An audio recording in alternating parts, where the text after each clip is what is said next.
Dito po tayo sa huli ng bahagi ng ating malagawain, makikinig po ng salita ng mahal na Panginoon upang tayo maging malakas, mga minamahal. Bilang pong pagrespeto, tayo po'y tumayo lahat mga minamahal at sa oras to dadalhin po ng mga ngaral sa ating beloved order preacher, Joshua Galarosa. Praise the Lord.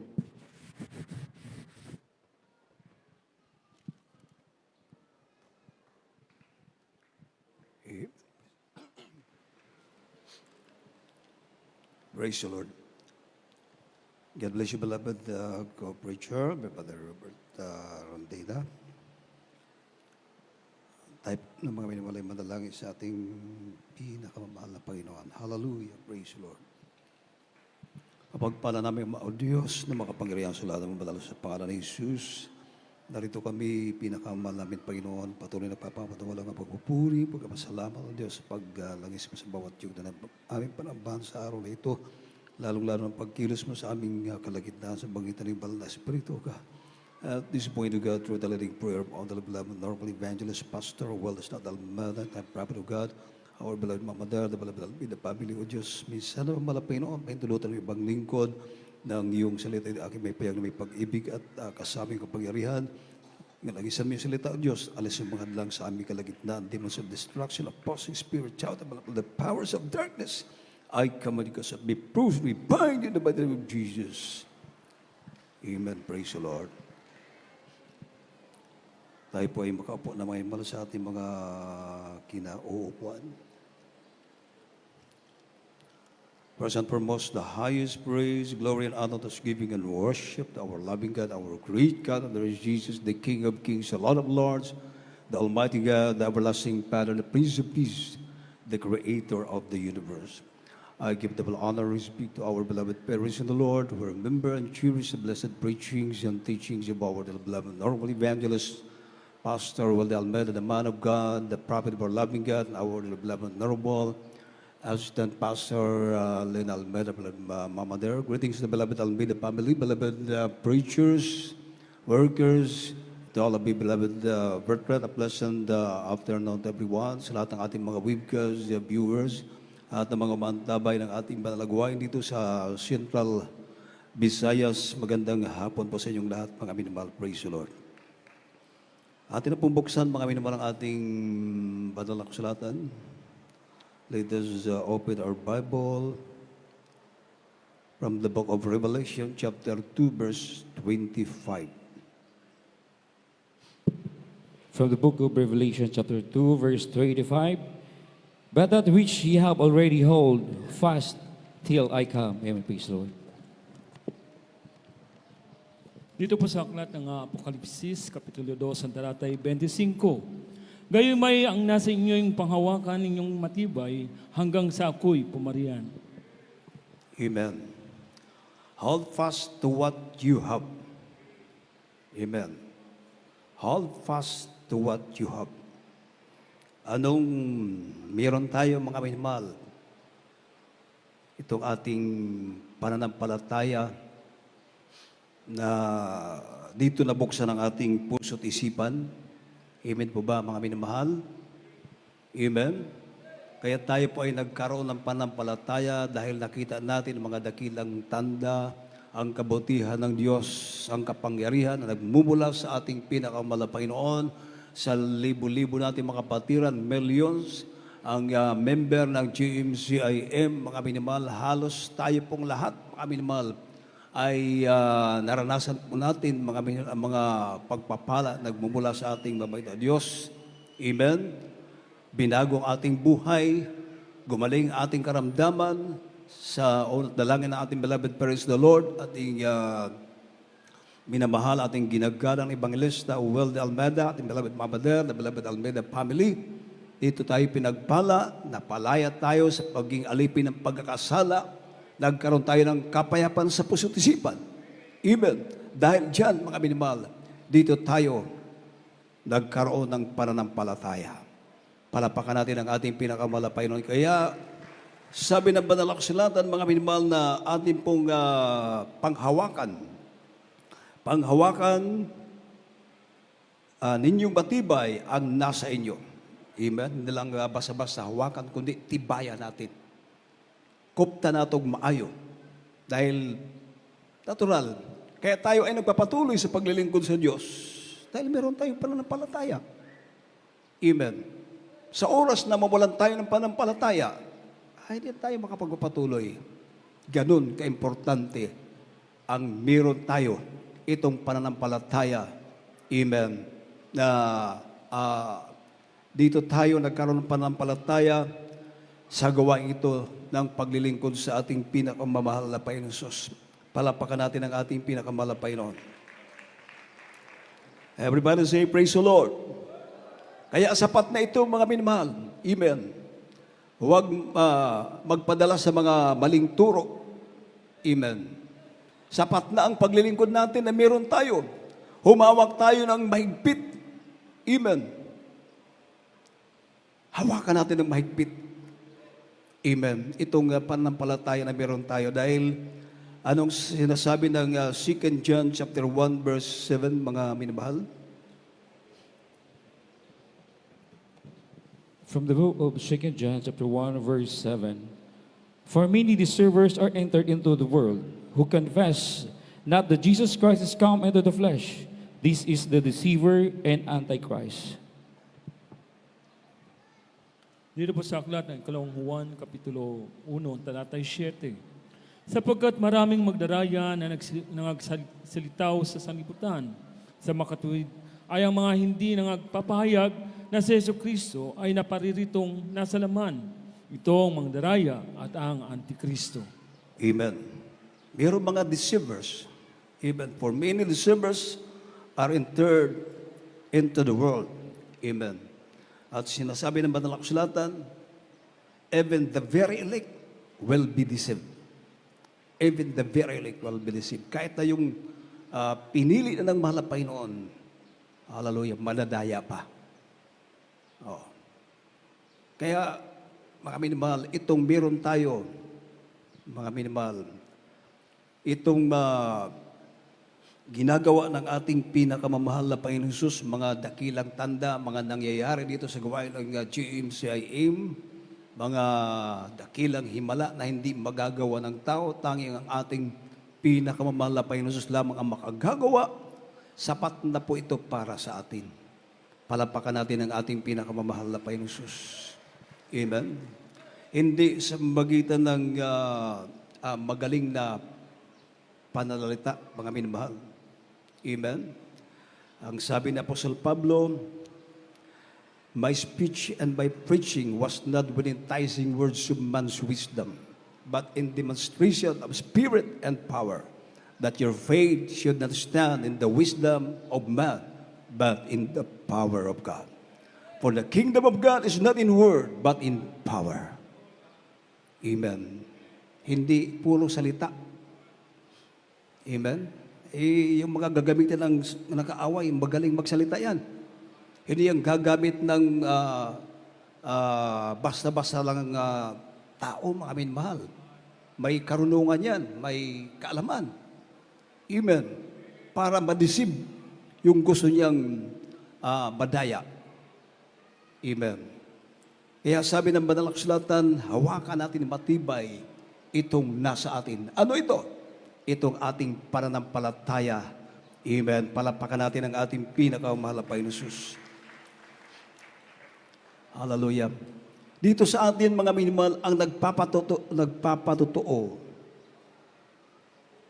na kung ano ang meron tayo, mga minamahal, hindi tao, kundi ang mahal na Panginoon mismo, ang ating pinakamahal na Panginoon Jesus. Amen. Siya ang nagpapatunay ng kanyang salita. Amen. Hindi ang tao na converted dito sa atin dahil natalo sa debate. Kundi, bakit tayo narito? Amen. Ang Diyos ang nagkumbinsi sa atin. Amen. Dahil naranasan natin, mga minmal, ang pangako ng ating mabait na Diyos. Kagalingan ng karamdaman, protection, kapayapaan sa puso't isipan. Amen. Mga karamdaman, pinagagaling ng ating pinakamahal na Panginoon sa magitan ng pananalangin, sa unat panalangin ng tao ng Diyos. mga tao na nilangisan ng ating pinakamahal, Panginoon. Ang mga himala noon, hanggang ngayon, dito sa gawain ito, nagpapatuloy. Sino ang gumagawa niyan? Hindi tayo, kundi ang Diyos mismo na ating sinasamba. Amen. Ang Diyos na ating pinupuri, sinasamba sa Espiritu at katotohanan. Siya ang nagpapatunay nito, mga minamahal. Palapakan natin ang ating pinakamalapay na Jesus. Tingnan niyo may malang sinasabi ng Matthew chapter 11 verse 2 up to 5. From the book of Matthew chapter 2 verse 2 up to 5. Now when John had heard in the press of the work of Christ, he sent two of his disciples, and said unto him, Art thou he that should come, or do we look for another? Jesus answered and said unto them, Go and show John again those things which you do hear and see. The blind receive their sight, and the lame walk, the lepers are cleansed, and the deaf hear, the dead are raised up, and the poor have the gospel preached to them. Dito po sa Ebanghelyo na ayon kay Mateo, Kapitulo 2:11, ang talatay 2 hanggang 5. Nang maringan ni Juan sa bilingguan ang mga gawa ni Kristo, ay nagpasugo siya sa pamamagitan ng kanyang mga alagad. At sinabi sa kanya, Ikaw ba yung paririto o hintayin namin ng iba?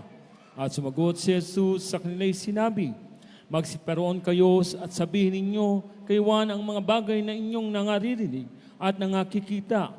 Ang mga bulag ay nangakakita, ang mga pilay ay nangakalalakan, ang mga ketungin ay nangalilinis, ang mga bingi ay nangakaririnig, at ang mga patay ay binabangon, at sa mga duka ay pinangangaral ang mabubuting balita. Amen. Palapakan natin ang ating pinakamamahal na Panginoon. Everybody saying, Praise the Lord. Ito yung sagot ng ating pinakamamahal na Panginoon sa mga alagad ni Juan. Amen. Na nung marinig ni John yung patungkol sa ating pinakamahal na Panginoon Jesus. Amen. Siya ay nagpadala ng kanyang mga alagad para tanungin ang malapay noon kung siya na yung kanilang hinihintay na Misaya o maghanap pa sila ng iba. Amen. Hindi sinabi ng malapay noon na, oo, ako ang Diyos ng mga Diyos. Ako ang hari ng mga hari. Ako ang Diyos na makapangyarihan sa lahat. Ako ang Diyos na inyong hinihintay na gumagawa ng mga dakilang tanda. Amen. Hindi ganun ang sagot ng ating pinakamamahal na Panginoon. Anong sagot ng ating pinakamamahal na Panginoon? At sumagot si Jesus at sa kanila yung sinabi, Magsiparoon kayo at sabihin ninyo kay Juan ang mga bagay na inyong nangaririnig at nangakikita. Ang mga bulag ay nangakakakita. Ang mga pilay ay nangakakalakad. Ang mga kitungin ay nangalilinis. At ang mga bingi ay karirinig at ang mga patay ay ibinabangon at sa mga dukha ay ipinangangaral ang mabubuting balita. Amen. Ito yung sagot ng ating pinakamahal na Panginoon Jesus.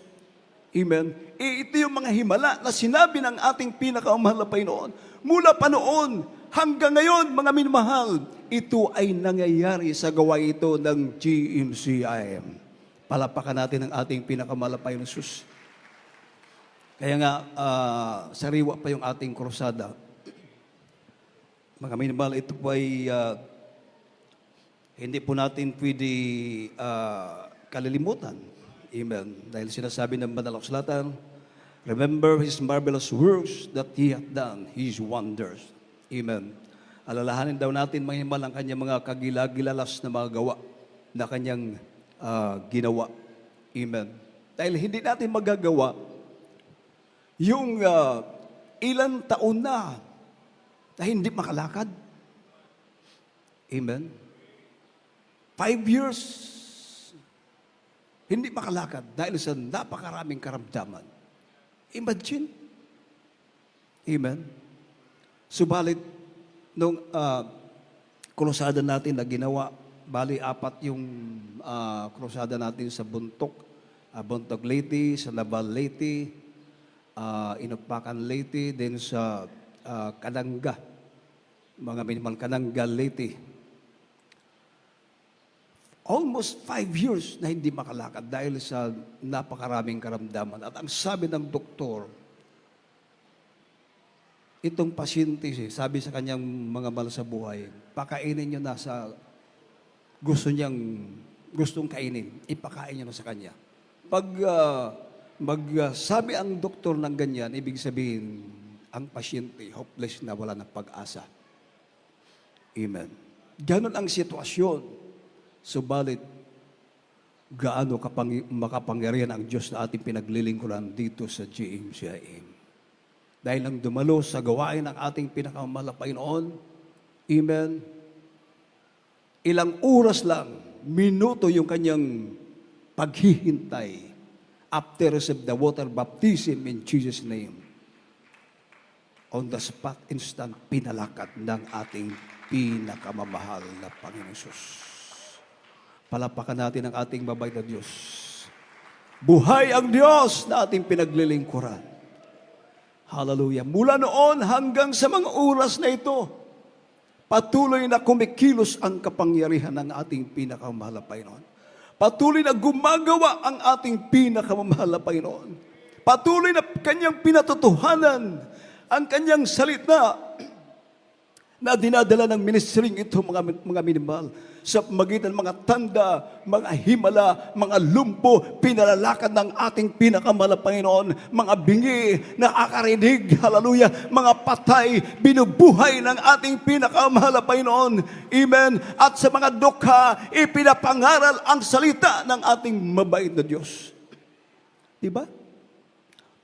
Napakainit, umulan, uminit, gutom, pagod, gastos, mga minamahal. Hindi basta-basta magkrusada. Walang tulog. Kulang sa tulog. Hallelujah. Pero ginagawa natin. Dahil ito ang kalooban ng ating pinakamahal na Panginoon. At nakikita naman natin, mga minamahal, na kahit na tayo ay nakaramdam ng hirap, grabing sakripisyo, gastos, mga minamahal, gutom, uhaw, uusigin pa tayo.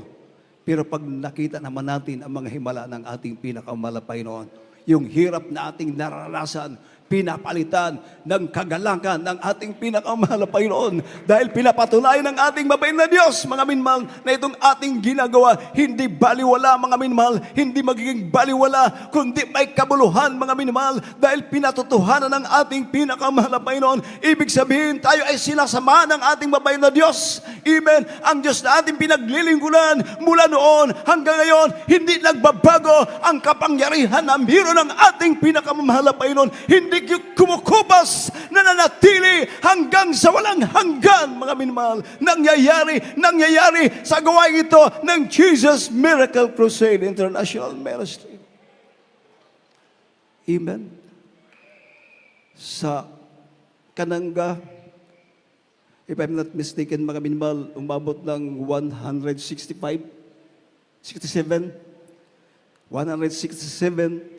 yung nagpabautismo sa tubig sa pangalan ng ating pinakamahal na Panginoon Kristo. Imagine? Amen? Hallelujah. Hindi naman tayo nakipagdebate. Amen. Pero bakit silang lumalapit?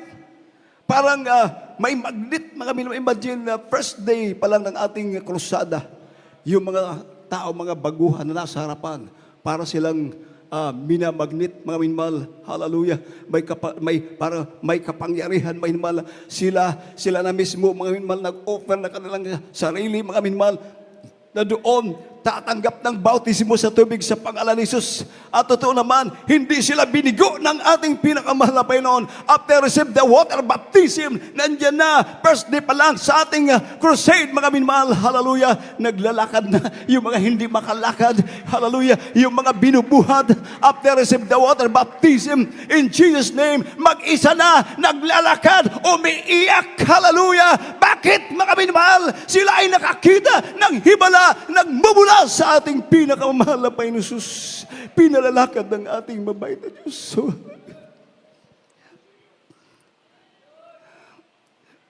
walang makagagawa niyan, mga binibala. Hindi natin magagawa niyan, pero bakit nangyayari yan? Dahil kasama natin ang makapangyarihang Diyos na ating sinasamba sa Espiritu at katotohanan.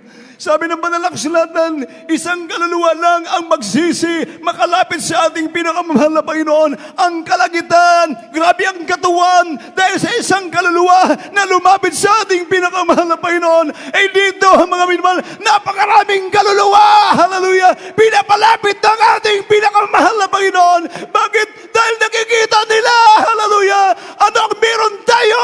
Nandito ang mga himala, nandito ang kapangyarihan ng ating pinakamamahal na Panginoon. Kasama natin ang buhay na Diyos. Hallelujah.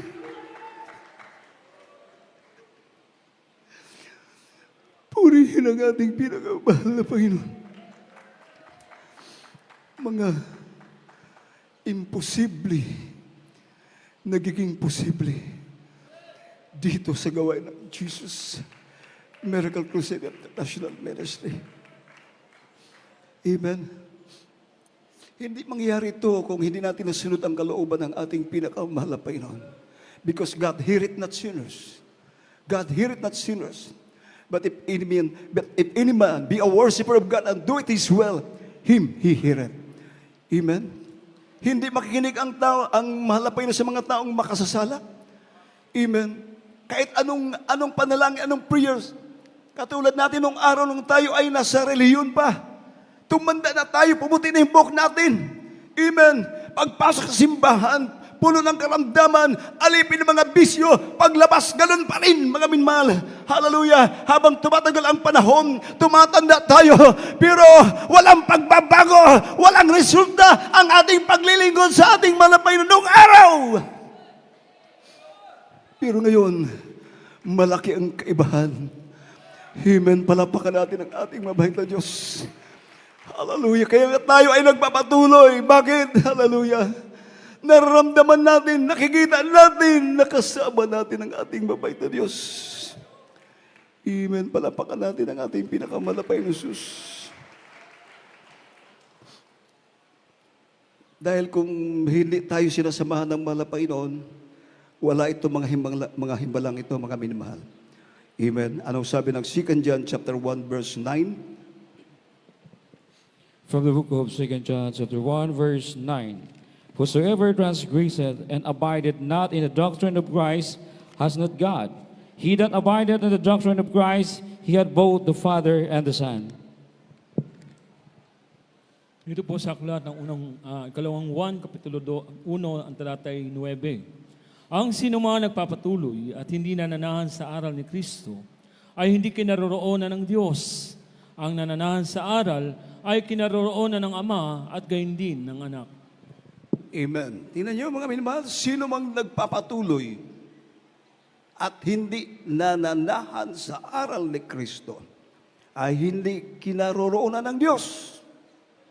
Amen. Ibig sabihin, kahit na ikaw ay nagpapatuloy ka, nangangaral ka, amen. Pero ang ipinapangaral mo ay hindi ayon sa kalooban ng ating pinakaumalapay noon. Sabi ng banal na kasulatan, kahit nagpapatuloy ka, so hindi ka sasamahan ng mahal na Panginoon. Pag hindi ka samahan ng mahal na Panginoon, natural, walang himala. Walang kapangyarihan. Amen. Walang resulta yung paglilingkod mo. Bakit? Kulang. Hindi mo naabot ang standard ng paglilingkod sa Diyos na ninanais ng ating pinakamahal na Panginoon. Kaya yung prayer, amen, ay hindi ka makarating ng bubong. Oh. Hallelujah. Wala, hindi sasamahan. Pero kung gagawin mo ang kalooban ng ating pinakamabahal na Panginoon Jesus, katulad ng sinasabi ng banal na kasulatan, ang sino mang nagpapatuloy at hindi nananaan sa aral ni Kristo ay hindi kinaroroonan ng Diyos. Wala ang Diyos. Ang nananahan sa aral ay kinaroroonan ng Ama at gayon din ng Anak. Ibig sabihin, sasamahan ka ng ating pinakamalapay noon. Kung sasamahan ka ng ating buhay na Diyos, natural, nandyan yung mga himala. Nandyan yung kapangyarihan, mga imposible sa tao. Ngunit, hallelujah, nagiging posible. Bakit? Dahil sa ating malapainon, wala namang imposible. With God, all things are possible. Palapakan natin ang ating pinakamalapay na Sus. Kaya napakaliwanag, mga minmahal. Amen. Tayo ay sinasamahan ng ating babay na Diyos. At hindi lamang yun. Ito ang dapat natin ikatuwa. Dapat natin ikatuwa, ikagalak. Dahil ang ating paglilingkod dito, mga minmahal, hindi hokus-pokus. Amen. Hindi hokus-pokus. Hindi baka sakali. Kundi, mga minmahal, hallelujah, ito po ay siguradong sigurado. Anong sinasabi ng banal na kasulatan? May mahal dito po tayo sa Luke chapter 10 verse 20. From the book of Luke, chapter 10, verse 20, notwithstanding, and rejoice not that the Spirit are subject unto you, but rather rejoice because your names are written in heaven. Ang Ebanghelyo ayon kay Lucas, Kapitulo 10, talatay 20. Gayunmay huwag ninyo ikagalak ito, na ang mga espiritu ay nagsisuko sa inyo, kundi ninyong ikagalang na nangasusulat ang inyong mga pangalan sa langit. Oo, palapakan natin ang ating pinakamalapay na Sus. Amen. Hallelujah. Ito ay sinasabi ng banal na kasulatan, mga minmahal. Gayunmay huwag ninyong ikagalak ito, na ang mga espiritu ay nagsisisuko sa inyo. Ano yun? Yung mga karamdaman, mga masamang espiritu yan. Amen? Na tayo po ay kinakawawa. Di ba? Hallelujah. Sa matagal na panahon, mga minmahal, grabe ang pagkilos ng kaaway ng malapay noon. Hindi natin kaya. Amen? Hallelujah. Pero nung tayo ay maglingkod sa malapay noon, sa tunay na paglilingkod, sa unat dalangin ng ating beloved parents, the Lord, yung mga masamang espiritu nagsisisuko sa atin sa pangalan ni Jesus. Amen. Mga karamdaman, cancer, leukemia, asthma, diabetes. Amen. Leukemia. Sabi pa nung kapatid natin doon sa abroad sa Dubai, mahal na Panginoon, kahit isang anniversary na lang ang aking maabot, okay na sa akin. Dahil sa kanya sakit na leukemia, mga minimal, ilang hakbang lang, parang mag-collapse na siya, matutumba na siya, mga minimal. Hindi siya makatakbo dahil sa kanyang karamdaman na leukemia. Kaya nung makapunta sa Jesus Miracle Crusade, Mashiran, sabi niya, totoo ka ang aming Diyos na pinaglilingkuran. Kahit isang anniversary lang ang maabot ko, okay na sa akin. Pero hindi lang yon ang ibinigay ng ating pinakamalapay noon. Marami ng anniversary ang lumipas hanggang ngayon, buhay na buhay. Dati hindi makalakad ng, kahit sabihin natin mga 50 meters, 20 meters. Amen. Hinihingal na. Ngayon, nagtatakbo na. Oh, palapakan natin ang ating mabait na Diyos. Everybody say, praise the Lord! Hallelujah. Sabi ng banal na kasulatan, wag daw kayong matuwa na mga masasamang espiritu ay nagsisisuko sa inyo. Pero natural, sino hindi matutuwa na sa paglilingkod natin sa mahal na Panginoon? Hallelujah. Libre, walang bayad. Pinagaling ka. Amen. Hindi ka na uminom ng gamot. Amen. Na dati araw-araw, meron kang maintenance. Amen. Hanggang sa, walang hanggang kukunin na tayo ng mahal na Panginoon. Amen. Pero nung maglingkod tayo sa mahal na Panginoon, wala nang maintenance. Libre, walang bayad. Plus, nakasulat na pala yung ating pangalan sa aklat ng buhay. Oh, hallelujah. Really for the rapture. Sigurado na pala yung ating kaligtasan, mga minamahal. Amen. Ito ang mga palatandaan. Kaya, wag tayo dapat ma-deceive. Amen. Napakaliwanag, mga minamahal. Sabi ng banal na kasulatan, gayon may huwag ninyong ikagalak ito na ang mga espiritu ay nagsisisuko sa inyo, kundi inyong ikagalak na nangasusulat ang inyong mga pangalan sa langit. Amen. Ang ating mga pangalan nakasulat na sa langit sa aklat ng buhay. Amen. Ano ang mangyari, mga minamahal? Siguradong ating kaligtasan doon. Wala nang kamatayan. O wala nang karamdaman. Wala nang problema. Palapakan natin ang ating pinakamalapay ng Diyos.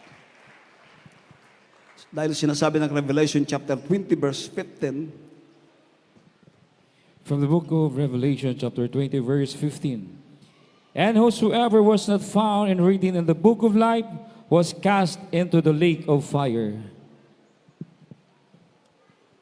Dito po sa aklat Apokalipsis, Kapitulo 20, ang talatay 15. At kung ang sino man na hindi nasumpungang nakasulat sa aklat ng buhay, ay ibinulid sa dagat-dagatang apoy. oh, hallelujah. Tingnan niyo, mga minamahal.